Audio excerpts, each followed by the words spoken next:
നിങ്ങൾക്കറിയാമോ, കേരളത്തിൽ ഒരു തടാകത്തിന്റെ നടുവിൽ സ്ഥിതി ചെയ്യുന്ന ഒരു അപൂർവ ക്ഷേത്രമുണ്ടെന്ന്? ചുറ്റും വെള്ളം, മധ്യത്തിൽ ദൈവസന്നിധി. അതും വിശ്വാസവും രഹസ്യങ്ങളും ഒന്നിക്കുന്ന ഒരു അതിപുരാതന ക്ഷേത്രം. കാസർഗോഡ് ജില്ലയിലെ അനന്തപുരം തടാകക്ഷേത്രം. കാസർഗോഡ് ജില്ലയിലെ ശാന്തമായ ഒരു ഗ്രാമത്തിൽ ഒരു വലിയ തടാകത്തിന്റെ നടുവിലാണ് ഈ ക്ഷേത്രം സ്ഥിതി ചെയ്യുന്നത്.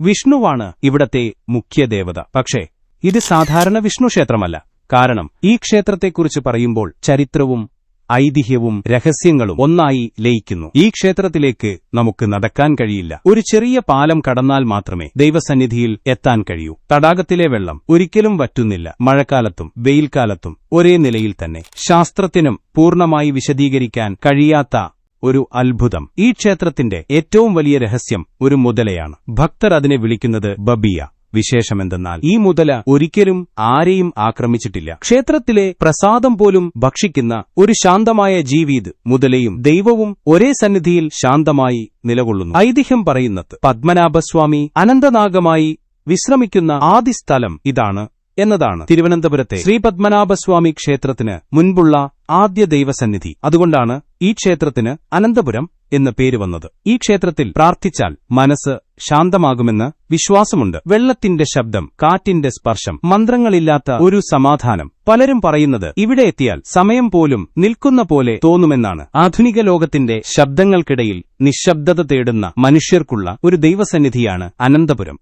വലിയ പ്രചാരണമില്ല, കൂട്ടക്കാർ കുറവ്, എന്നാൽ വിശ്വാസം അതീവ ശക്തം. വെള്ളത്തിനുള്ളിൽ നിലകൊള്ളുന്ന ഒരു ക്ഷേത്രം, മുതലയും ദൈവവും ഒരുമിച്ച് ശാന്തമായി ജീവിക്കുന്ന ഒരു അപൂർവ സ്ഥലം അനന്തപുരം തടാകക്ഷേത്രം. ഇത്തരം യഥാർത്ഥ കേരള ക്ഷേത്ര കഥകളും രഹസ്യങ്ങളും അറിയാൻ ക്ഷേത്ര രഹസ്യം ചാനൽ പിന്തുടരൂ.